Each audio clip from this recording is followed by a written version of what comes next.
Hey everyone, welcome back to Architecture Photography Tutorials. I am Eric Lucero, architectural and interior design photographer. Today we are going to work with a window and a less than desirable exterior view there. So I'm going to show you the method that I use for importing trees to make them kind of blend with this a little bit softer blown out look out the windows.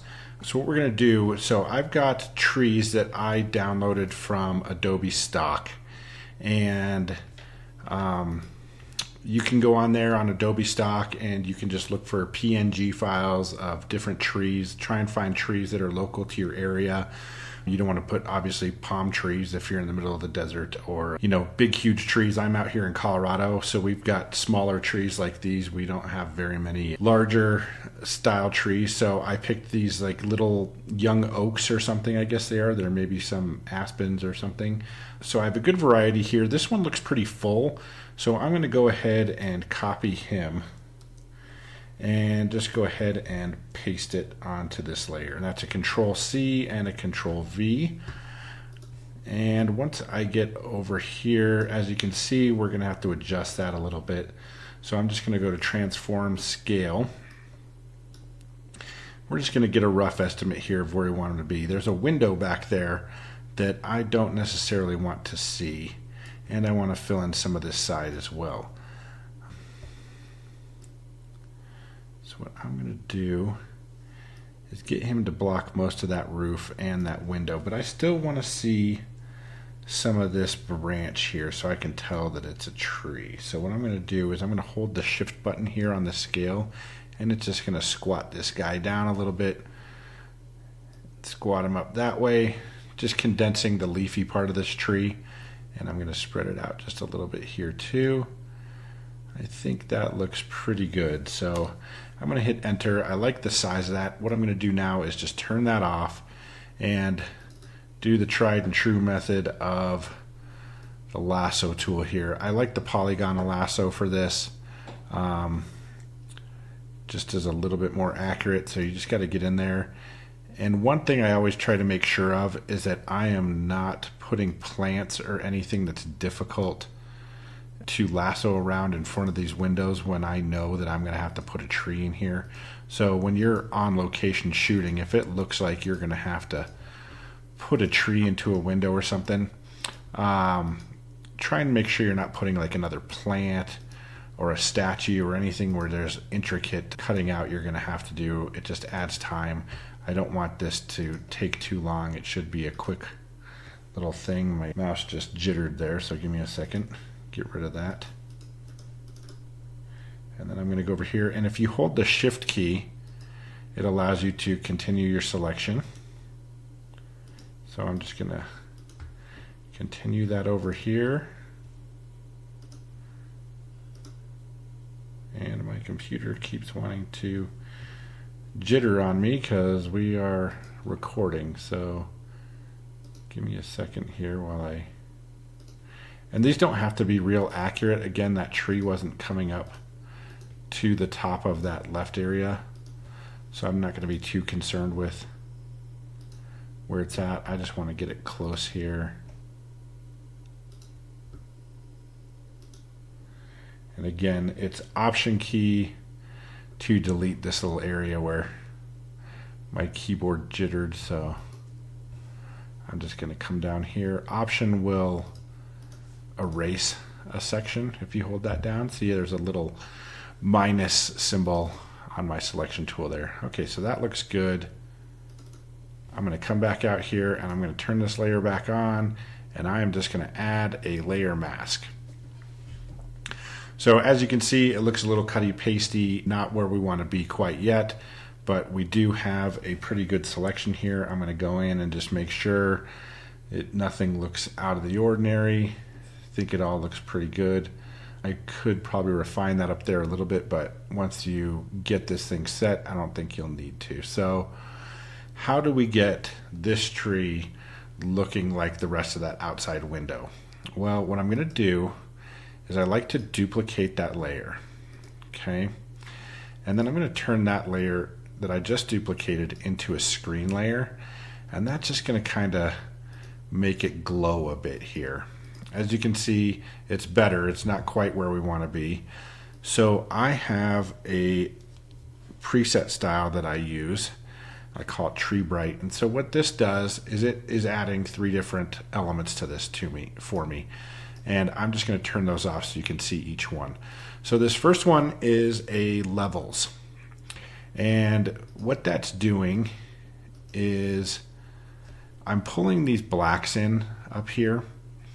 And as you can see, here it is at normal. If I pull those blacks in so they're just not quite black, and you can kind of play with this to see how much you want it to go.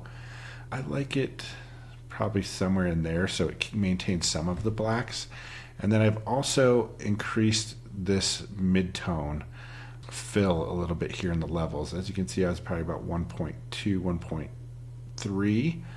And that just kind of brings it so those mid-tones aren't quite as punchy. It just draws them back a little bit, makes them a little bit more hazy.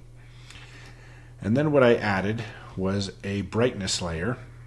And what brightness does is it affects everything but your brightest whites. So this is a good thing to use because it's pushing everything but your highlights, so you're not going to get anything blown out here. And I just pushed that up to a 13. I think that looks pretty good where we're at. And then I add a hue saturation.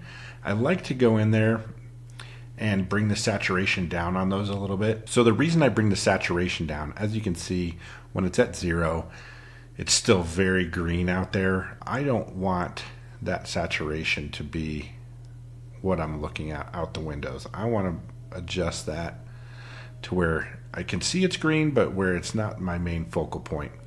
And then here again, within the hue saturation, there's a lightness slider, and you can kind of see how that adjusts that a little bit and just refines that.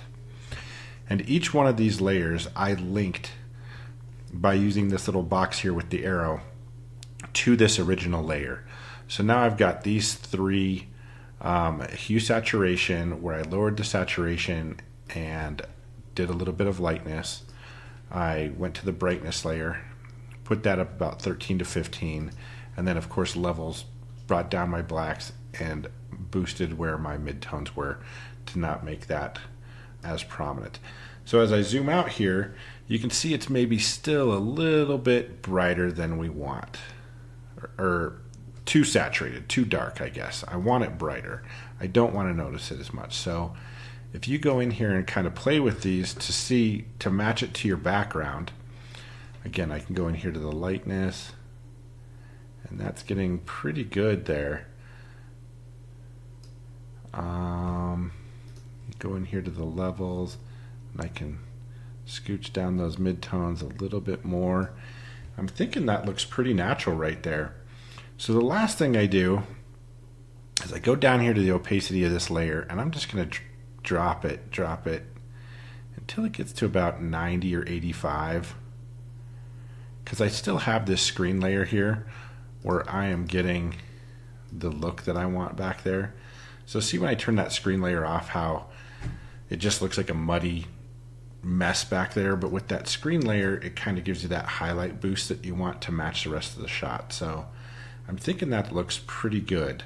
Now the last thing I want to do is, all of this is in focus here in the foreground, and obviously this fence and whatever was out the window was out of focus. So I want to kind of match that.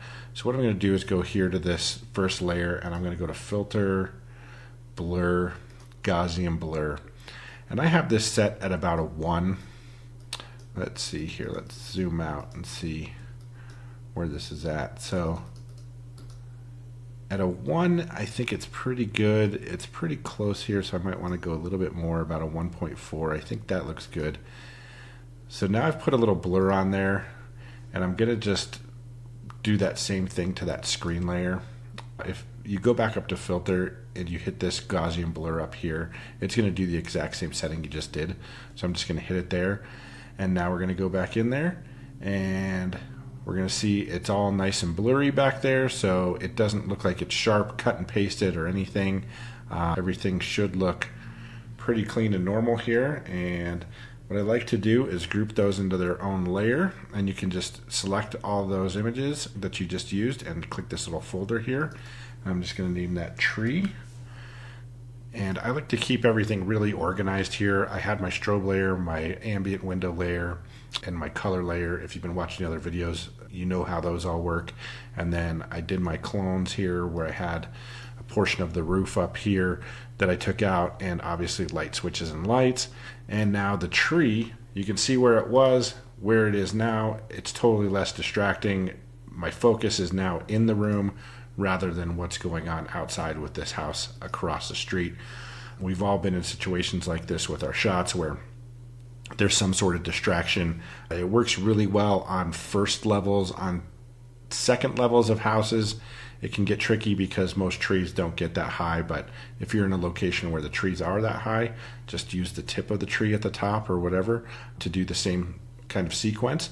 And that's just a quick and easy way to get the tree in the window and put the focus back in the room. And you can do this on a multitude of shots where you have distractions out the windows. So hopefully this is helpful for you guys, and I am going to put that preset on the site here so you can use it. Again, I have it set up as a hotkey, as an action. If I go in here to my actions, it is somewhere in here. I will give it to you guys to save, but I have it set up as a hotkey, so just you can save it as your own hotkey or as just an action. It's right here. I have it as a Shift F13 set up, and it does all of these adjustment layers for you, turns everything into lighten, and will link them to that layer below. So it's nice and easy for you guys. Look for that in our download section. Okay, thank you so much.